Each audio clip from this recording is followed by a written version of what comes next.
Hi, everybody. Recruiting Animal here on January 22nd, 2025.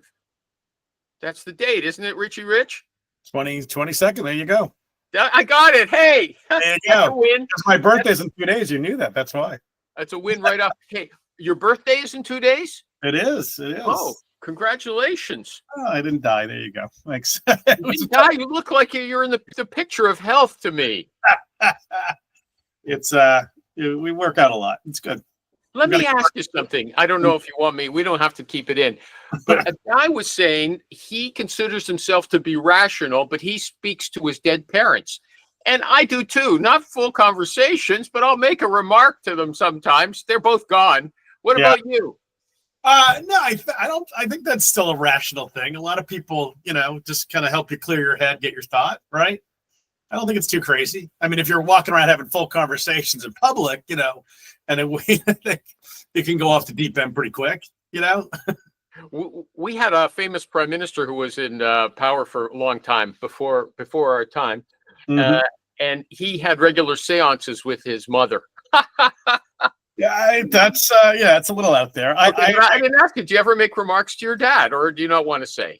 No, you think about it like, oh, he would have liked that, or this would have been, fun, or you would have found that funny, that kind of stuff. But the problem when your parents are gone, there's someone does stupid, and you want to look at them and say, isn't this crazy? You want someone to play, oh yeah, I know what you're going through with this idiot, Exactly. It does give you a little comfort sometimes. But listen, I know people are going to visit the cemetery all the time, and we'll have full-on conversations, I guess. Oh, really? Wow. Yeah. Okay. Whatever. Everyone's got their own way of dealing, right? So that's true. Okay. I hope I didn't make you uncomfortable. No, not at all, man. Okay. That never made me uncomfortable. I'm a pretty open book. So. You're pretty hard to see. That's one of your virtues. Okay. Tom said you recommend pin.com. What is it? What is it? Pin is a phenomenal tool to automate your outreach and do your research. Do your sourcing for your candidates. So you can go in there, post a job order in there. Essentially, it will pull all the data out. You can add to the data, subtract from the data, set all the criteria, just like you would LinkedIn. And then it pulls information, and it looks not at just where the candidate was today, like LinkedIn does when you say, or, looked at a keyword. LinkedIn will. This will actually look at back history of that client, that company that he's at. So Oracle or SAP or whatever, and then it looks at what that company did. Was it an ERP company? Was it this kind of company? So it doesn't match your criteria, not just for today, but where they may have been a couple jobs ago. So you can really slim it down. It takes some, it's like anything else. It takes a little time to manipulate it, to get it to do all the right things, to build the perfect search. But once you have it, it tells you so much information. Like, especially if you got a new rookie or an admin doing research, you can click on the current company. It tells you a one-liner what it does. It gives you creates a brief against the criteria that you put in. So it gives you all the bullet points and say, this guy had 8 out of 8, 3 out of 8, but liked him because of this. And it does a whole bunch of other things. But then also you can shortlist it. You can do auto outreach, and it has AI write the emails they're good emails. They're not great emails yet, but the emails learn. So you can start pumping in. If you've got great emails that you've written on your own or from Claude or ChatGPT or whatever, you can dump those in there, and we'll start learning your style more and more. So, it takes a little massage. After you've been using it for a while, you're going to say, are you fucking crazy? Yeah. Are you fucking crazy? You're not taking this stuff? Tell me your subject line. Are you fucking crazy? Dude, that would get attention. I love it. It's a good one. It's dude, people got to listen. You, especially in this market where nothing gets through spam anyway, and then God forbid it. God lets it get through. You can you got to have some catcher in there that's going to get you get them to open it, right, and get actually hopefully get a reply. Even a negative reply is better than nothing. So, well, yeah, you and maybe some others see a negative reply as a buying signal, right? I think it's a signal. Sometimes not a buying signal, but it's maybe then it's the opposite of a buying signal. Well, it's a get lost signal. Again, nothing's ever always or never, right? It's in recruiting. So, any response is a good response. Either tells me, hey, listen, the guy is definitely out, or now I've got his actual real phone number, what I thought was their number. And, two, sometimes just reply, like say I emailed him at his personal address and he gets back to me and says he's not interested, and then I'll email him back at his home address and say, hey, I know you said you weren't interested. I wasn't sure if that was just a cover for your company, but listen, this is a legit search. I work with all these top firms, blah, blah, blah. And sometimes you get a conversation going, all about the time of people. Oh, so, but I don't know if you came in time last week for me to tell you, but we were talking about Chris Voss, the supposedly famous, the famous ex-FBI negotiator. Okay, he's one of the few books I've read, actually. Okay, and he says that when you call people, they are afraid that you're going to try to hook them into something that's not good for them. So their safety maneuver, their safe word is no. Okay. Yep. And you said the same thing. They get defensive, but you just said, I ignore it. I just keep going, right? Because I know it's a mindless reaction. Mm-hmm. But what you just said reminded me about this. So if somebody gets back to you and says, no, Rich, thanks very much. Will you call that person and say, look, I'm just checking to see, not that, you were protecting yourself from your company, but I'm just checking to see if that was just a defensive maneuver. You didn't want anyone bugging you, or if, maybe we can have, as long as I'm not pushy, we can have a conversation. Yeah. I mean, sometimes I'll pick up the phone and call and just pretend I never saw the email. Other times I'll email them back at a different address. And, and sometimes they're back at the work address too. It depends on the mood and what's going on. So there's no consistency, but, usually I'll try to do it to their home if I send it to work and say, hey, listen, totally get you're interested, but here's a couple of bullet points on the opportunity. Let me know if this sounds like something that's maybe right for you, or you got a friend that can benefit from it. But I hate for you to miss out on a life-changing role just because it went to a work email. Okay, hold on a second though. So you're telling me look at everybody how diplomatic this guy is. You would never guess it from the tagline I just gave you 2 minutes ago that I attached to him. But he didn't say recruiting animal. What you just said is nonsense. I would never say that in a million years. But what I just thought maybe you're being defensive, you're protecting yourself, you're scared of me. I'm not a pushy person. I want you to know that. That's why I'm calling you back. Rich wouldn't do that. He says, I just ignore what they said. But the first thing that pops to mind is, don't they ever say, Rich, didn't you get my goddamn no? Didn't you read the email or get the voicemail? What are you, deaf? Don't they get mad at you? The joy of placing salespeople, you can always say is, listen, you're a sales guy too. Do you hang up on the first no? And then if they say yes, you're like, all right, well, you're a shitty sales guy, So there's really no good answer for them. I mean, because either they're good and they're hungry, or they're really not. And the good ones respect it, even if they're not interested. They respect the hustle. And the ones that get annoyed, chances are they probably weren't going to be the right player anyway, because they're not good for a startup. They're probably guys that need a big safety net of Oracle or SAP. I don't know where you could, derive that from that, but you just gave me. I'll tell you exactly how. No, let me before I forget. No, you've already forgotten. It's too late. You've already forgotten. Go ahead. Exactly how? How could you tell from that? Because listen, good salespeople respect other good salespeople. All right, it's that simple. Good salesperson, they understand the trials and tribulations of the job and the effort. And if the guy that thinks they're above it is not the A player we're looking for, again, there's never, I hate to caveat things, but there's never all. But generally, the arrogant, putsy rep is not the guy that I'm going to place. Okay. I don't think our members, our viewers, there are a couple every week. Okay. They sometimes leave a note. Okay. But I'm assuming those are the guys who know what caveat means. I thought you were going to say putz. It's Latin. Yeah, it's Latin, everybody. It means a warning. Caveat emptor, buyer beware. And he says, I hate to make a caveat, a warning to you, but, here's a caution. So, we care about our audience. We just want to make sure that this highfalutin lingo, he's a scholar. Rich, I should call him Dr. Rich, okay? Okay, Rich, this is what, I think if my brain can hold on to at least a bit of what I was thinking, I got an idea based on what you just said, okay? You say, you're talking to a salesperson. So you say, look, what kind of salesperson? I can't remember exactly what you said. You're a salesperson. Would you give up on the first no? But why not saying, even if it's a software designer, hey, if you were in business, would you give up on the first no? That sounds like a good line. You could use with almost anybody in that context, right? That's good. Everything, it's all about tone.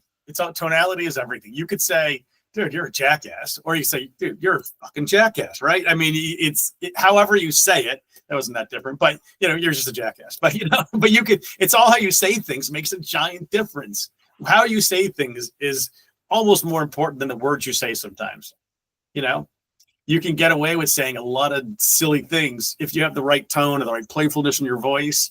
And, you kind of just have more of a conversation about it. And I don't know, just have a natural. I agree with you. Although I argue with you and Tom, which you never agree with me, but maybe you really secretly do, that it's your personalities. Okay. It's your personalities. You just are that way. Okay.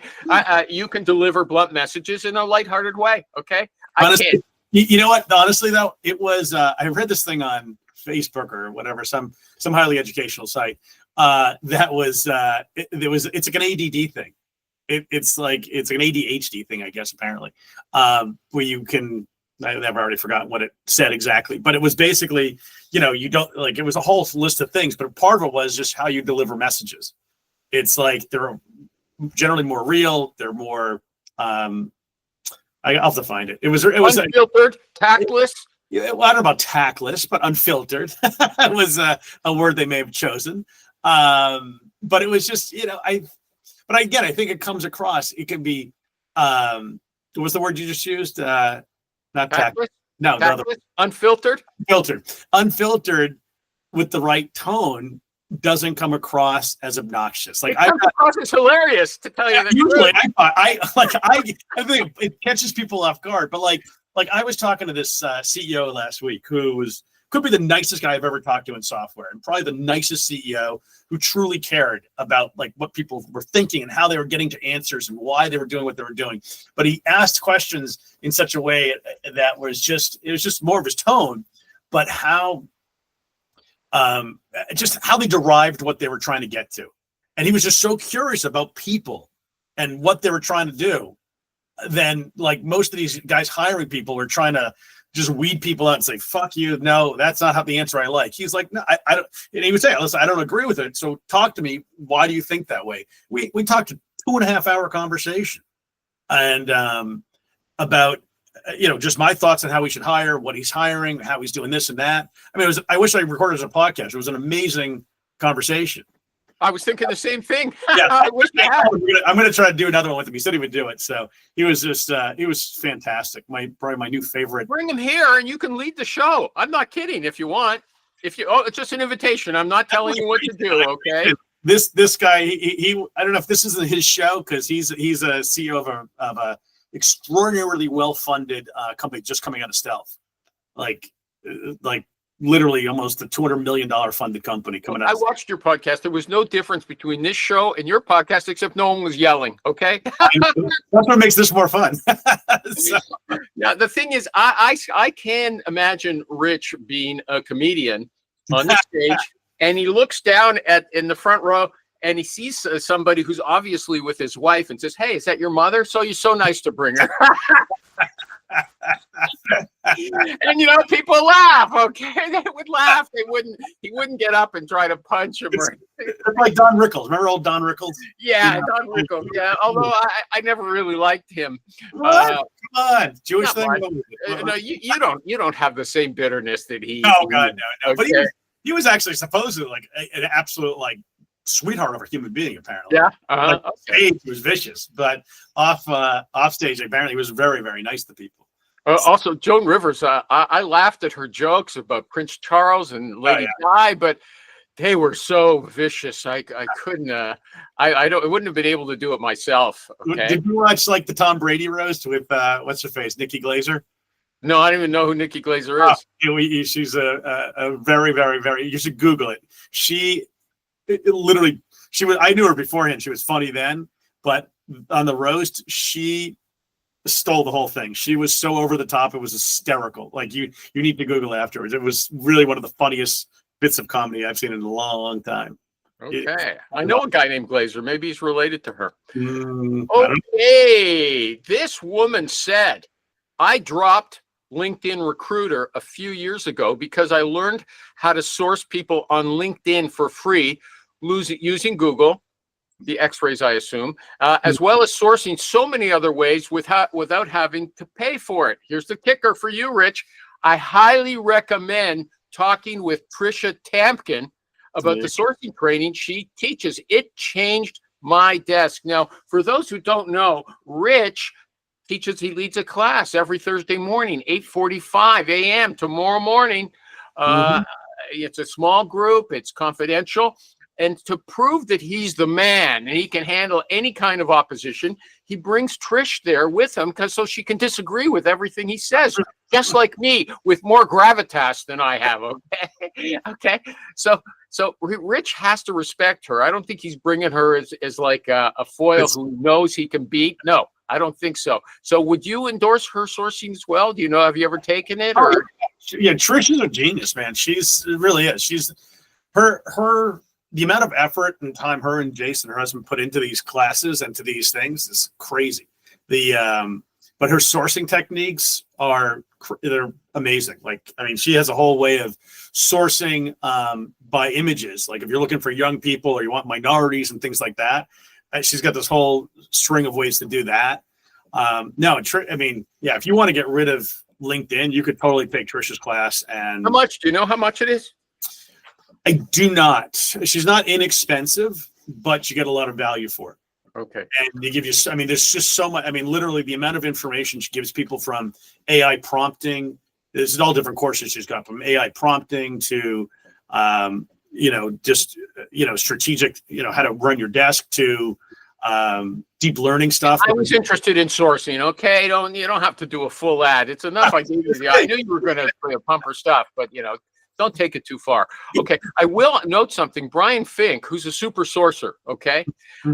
He also endorses pin.com, which Rich gave a nice ad to at the beginning. You're not getting paid by them, Rich, are you? No, they give me a little free access, man. Oh, hold on. I didn't ask that follow-up question. Are you using it on a regular basis? Because it sounds scary. It sounds scary. Pin? Oh yeah, no, I've got it up right now. I mean, I have my admin on it all day. Yeah. Okay. Now, Tanya said, "Well Found" is amazing. Is that an ATS? I don't think I've heard of it before. Well Found, yeah. It's not an ATS. It's they used to have a different name. They're $250 a month, $249 US. Yeah, they're like they basically find like job openings and things like that. It's a lead gen. Yeah. Okay.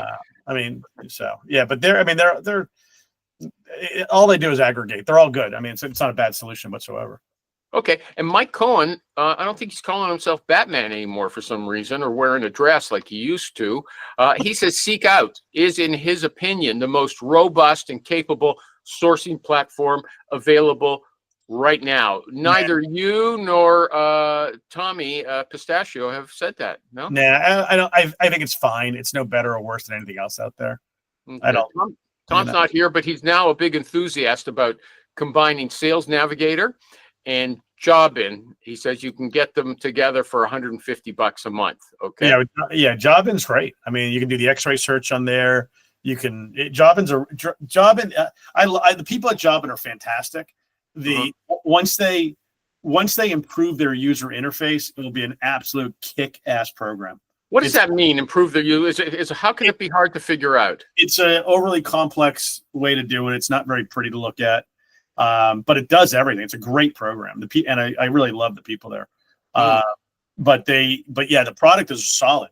It's just okay. We should note that he uses Crelate, not Jobin. Okay. Okay. So I mean, you love it, but not so much that you're going to marry them. Okay. Yeah, well, listen, as I said, once they pretty themselves up, they'll and then we'll see. Okay. So, well, you've been on Crelate so long, I don't think you're going to move, quite frankly. Yeah, you never know. Okay. Okay. Now, Always a little mystery in the air. You can't. Okay. One thing, this guy who we know well, he said he's on LinkedIn Recruiter, but he doesn't want to pay them that much anymore. But he said the highly likelihood to change jobs function is important to him. Is that good? I know that use it. I've never paid for LinkedIn in my I've never paid for a LinkedIn Recruiter in my life. You can get that same. Where's it on Pin or? I think Jobin.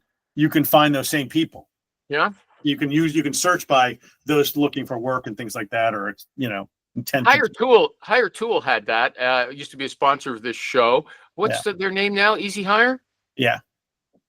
I have a T-shirt. Oh, I got it right here. Is it? No. Oh yeah, here it is. Hire Easy. Come on, I got. I'm so. Look at you. They sent me a mug and a T-shirt. Nice. Okay. Somehow look they at you let on me on their mailing list, right? You're on the take. I gotcha. Oh yeah. I use it every day. It must have cost $5, maybe. In the States, I don't know how much it costs. So, okay. So we've gone through a lot of tools. Hey, what about this is a weird story. The company hired a VP from this recruiter. A year later, you can cough or sneeze. I can cut it out if I have to. Okay. A year after they hire this VP from the recruiter, they want the recruiter to do a reference check on this candidate that was placed a year before. Yeah. I mean, why? I mean, did it? I'd be curious what the reason behind it was, and does his contract state doing references? I'm going to guess not. No, the contract says he doesn't do references. That's another issue. Yeah. So imagine that he didn't have that in his contract. What would you say to them? First, you say, why? Is he stealing something? You want to see if he's got a track record of badness in that area? Yeah, I'm going to imagine it's one of two things. Either they're just trying to either the guy's got a big issue, which is probably what it is, or they are just documenting things for their compliance record or something. But it seems like that's straightforward. The recruiter might want to do it for them or try to help them. One would think, but oftentimes they're lazy and they want someone else to do it. So you would do it for them if after a year, if it was a good client? If it was a good client, I would, and they had, it's one call, maybe. I mean, probably, because usually references are a great way to get business anyway. So you see, that's how a real salesman thinks. I don't give a hoot about the reference. It's introducing myself to somebody else. That's what counts, right? It's an easy intro, and I mean, honestly, I kind of miss taking references, to be honest with you. And it's probably something I should get back to doing, but you know what, business is busy right now, so I'm not.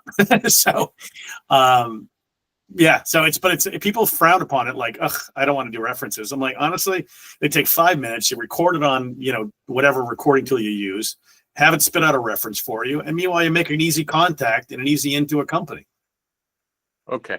Yeah. Did you see Senator Fetterman going to the inauguration in shorts and a hoodie? What putz? Seriously, it was. I mean, at least, let's face it, Jeff Bezos' wife had a jacket on. I mean, or everything else was showing out, but everybody they all caught the guys taking glances. Zuckerberg is that's a great meme that's going around, him just staring down her shirt the whole time. But the others were too, and his was the most obvious. But she's a total gold digger anyway, who paid not because she was with like Tony Gonzalez, a bunch of football players before him. Yeah, like really, you're going from an all-pro NFL guy to the richest guy in the world, essentially. I'm like, well, she made his ex-wife one of the richest women in the world, right? That was very nice of her. But it looks like she also made one of the plastic surgeons one of the richest plastic surgeons in the world. Okay, but coming back to, I think his name's John Fetterman, right? Topic, Animal. Come on. Okay, no. If this is relevant, if he was your candidate and he showed up on a Zoom interview wearing that stuff, you'd rule him out. He's dressed like you, Rich. If he's my interview, no. If he's up the client interview, yeah, that wouldn't be great. Really? Yeah. Even if good track record? I just told the guy today, I'm like, dude, because he showed up twice in a sweatshirt, and I'm like, just make sure you got a good shirt on for tomorrow. No tomato sauce on it, no wrinkles, just a nice clean shirt, not too much effort. Oh, you did. And what did he say to you? Okay, Rich. Yeah, totally fine. Okay. And the thing is, though, you're wearing the same thing as Fetterman, but he looks like a big goon and you don't. Okay. The Fetterman works for the people. I work for me. Okay. Yeah. It's and listen, I'm not going to the White House like inauguration looking like an idiot because I want to prove I'm the man of the people. He looks like a fucking moron, and he should be. I mean, that's just offensive. It's like you're not going to someone's wedding like that. You're not going. You're at the, essentially like whether you like Trump, hate Trump, whatever. You're going to this serious top tier affair, like really biggest moment in the DC essentially. And that's what you're going to do. You're going to sit there and prove a point like a retard. He stands up. Don't say that. Well, now Trump said you can say all this stuff now. So, hey, we're back. I don't like it. Okay. I've been there. Yeah. Yeah. Okay. You've been called that. I'm sorry. No, I haven't. Okay. But I've been called everything else on Twitter. In fact, like I have to say, I thought that Elon Musk's salute was suspect. Dude. I thought it was suspect. And people got mad at me for saying that, but they said, look, he held his heart. He was just like blowing kisses, right? Yeah, it was poorly done, though. Like you should go watch the Daily Show. Jon Stewart does a great clip of that whole thing. It was like it was. I mean, for someone so smart, it's just so dumb sometimes. People who should know better were making excuses. They said, "Oh, he's got Asperger's and blah blah blah." What's crazy though with him? He's like Trump was shutting down the whole electric car thing, basically, getting rid of all the stimulus for it. But Elon's already onto the moon, so he's like, "We're going to Mars. Don't care that my multi-billion-dollar paycheck over here is going by the wayside now." But he's on to the next project. So I don't know. It's going to be interesting. Okay. Can you go a little longer? Or do you want to end right now? It's up to you. I'll give you one more. Go ahead. Oh, do you have anything? A good one that you want to raise? A good issue? No, man. I was just coming on to say hi. I got to tell you, we have some great fun. It's a fun conversation. I love it. Okay. Seriously, I always enjoy the conversation. So okay. It's all good. This one issue, I'm going to be like John, whatever his name was. See my poor memory. Okay. Issue number 4. John McLaughlin. Cantankerous candidates. Okay.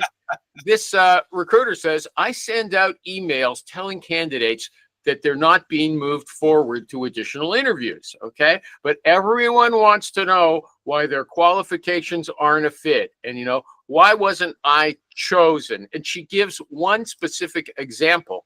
She says, this woman, she was doing a screen of this candidate, and all the candidate wanted to talk about is what she wanted. Okay. Mm-hmm. And then when finally the recruiter moved away from what the candidate, she said, wait a second, I'm not finished. I want to tell you what else I want. Right. So the recruiter ruled her out on her own. Then when she told the candidate with a nice email, she said, that she wasn't moving forward to the interviews. The candidate went nuts. Why? Or not? But she gave like a red flag right at the beginning. Something was wrong with her. How would you handle somebody like that? With me, if they were doing that to me, listen, I don't know what you want me to tell you. I only get so many. I can only get so many shots in the game. I've got 5 people that I think are going to be a stronger fit than you. Okay, so you would admit that you were the one who knocked her out. It depends. Well, it depends. The way you said it made it say it was on the call. If the client knocked her out, no. But this is the recruiter knocked her out. No. But is this after?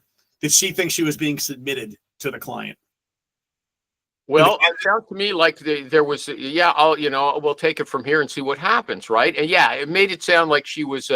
Presenting her. Yeah. Well, so you basically just screen people. I would either just one or two things. I would either say, listen, hey, the client passed. We've got stronger people in the mix. Keep it simple. Because this is exactly the reason why clients hate giving feedback, because then they tell it to a candidate and then the person's going to sit there, is got to have a hissy fit and defend themselves, which sometimes it's called for, but it's got to be done right. Other times it's just like, listen, you've had 9 jobs in 7 years.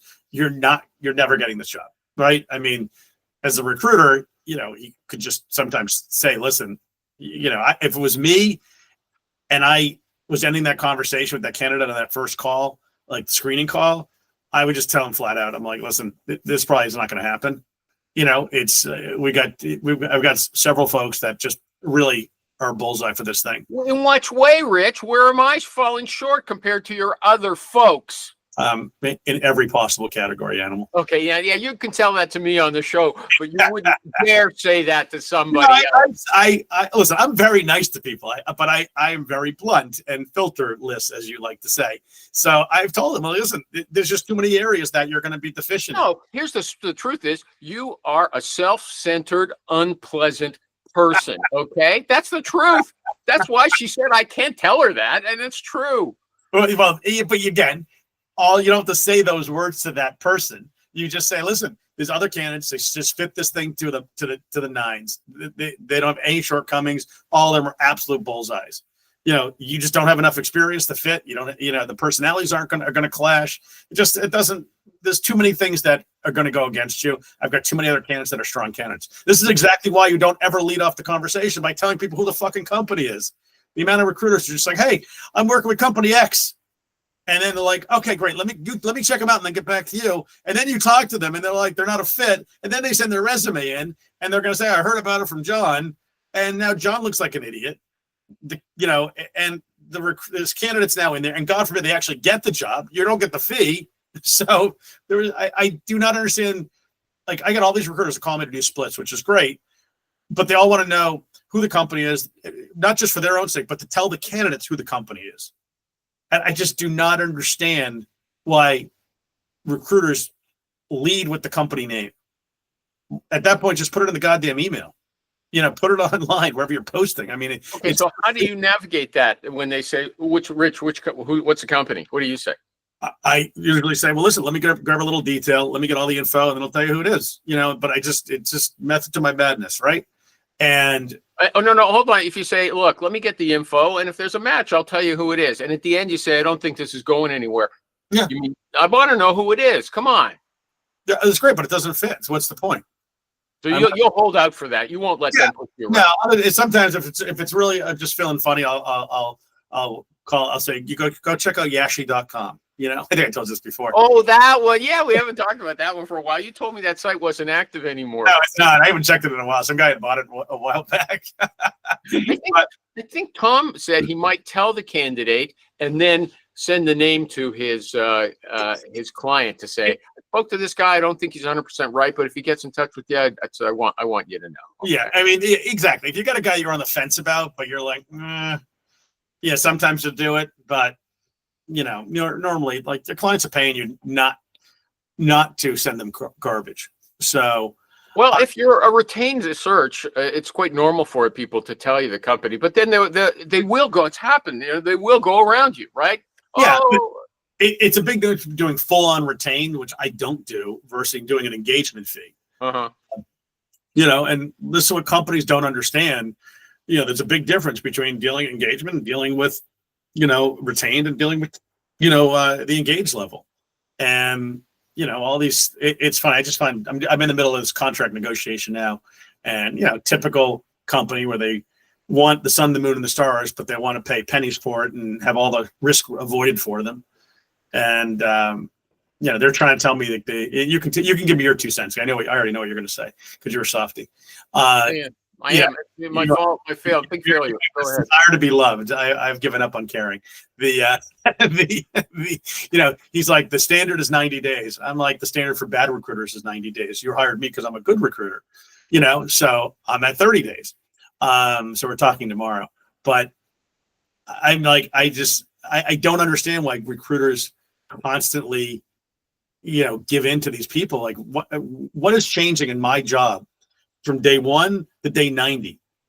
That is my fault if you made a bad decision. Why are they still talking to you if you say, I'm a good recruiter? It's 30 days, okay? You can go to the other guys if you want. Why don't they say, okay, Rich, we will go to the other guys? Well, I don't understand why they're still talking to you. Why?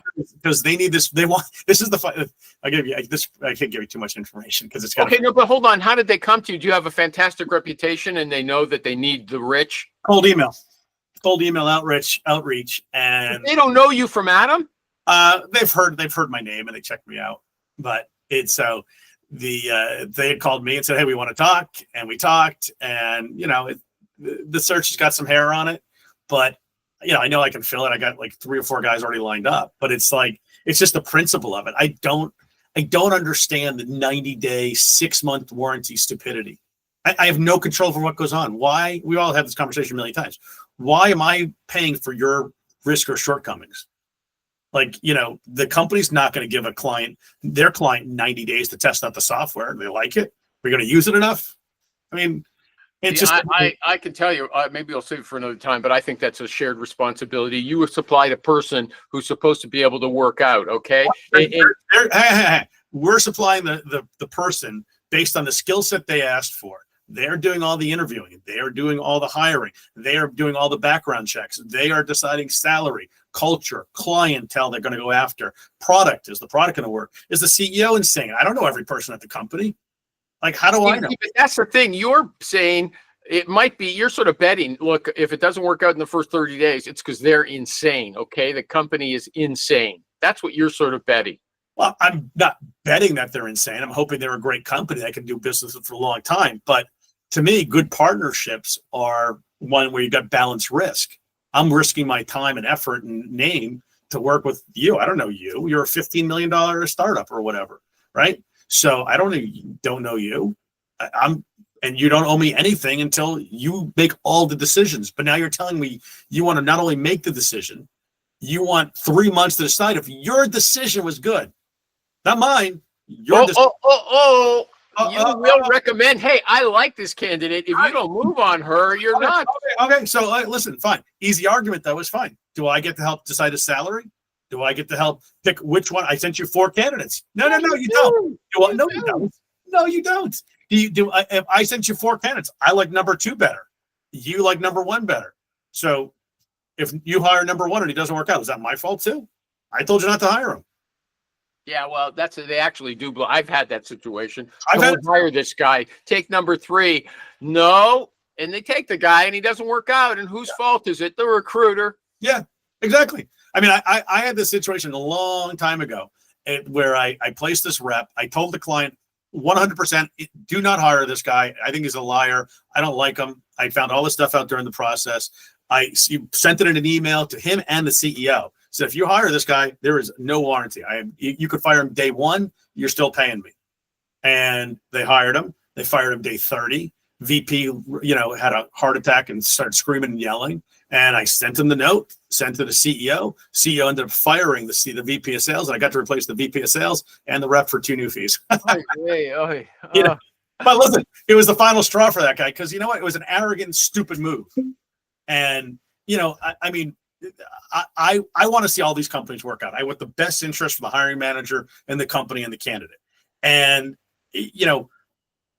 but it's got to be the shared risk is, 30 days to me, if you don't know someone's going to work in 30 days, doesn't mean they're going to be a star, but you're going to know, is this guy what I signed up for? Because if you're not seeing the best effort in the first 30 days, you're never going to see a better effort. So I tell these guys, fire them in 30 days. I'll replace them. Everybody else says, no, it's going to take more than 30 days, more than take 90 days to see if a person can get in the saddle and ride that horse. But for sales, it shouldn't. If you're not working your ass off in the first 30 days to build your pipeline, learn the product, do certain things, what are you doing? Okay, and that reminds me of how the management can give you bad territories and give you a whole bunch of bad clients to take up. Remember you told me with that woman? Yeah. That's exactly. I mean, so how is it my fault? I don't know what are you going to give me the entire account list right now for every rep we bring on? I mean, there's so many variables. It just seems ridiculous to say, yeah, let me take 90 days. I'm going to do all the work for free today. And then you make every decision under the sun. And I've got to live or die by that. I don't know. It seems like a pretty shitty deal to me. Someone wants to talk to you, and he's easy to talk to. We've made that point. They want to talk to you about your class on Thursday mornings. send you an email, rich@cornerstonesearch.com. Is that right? Yeah, send me an email. You can give me a ring. Either way, there'll be a post on Moore's Essential about it. We just put some new pricing out. So it's monthly, semi-annually, annual, and for a full year deal. So all good deals. Okay. So, all right. Thanks for Everybody, coming. and Take care. take it easy. Bye-bye. Bye-bye.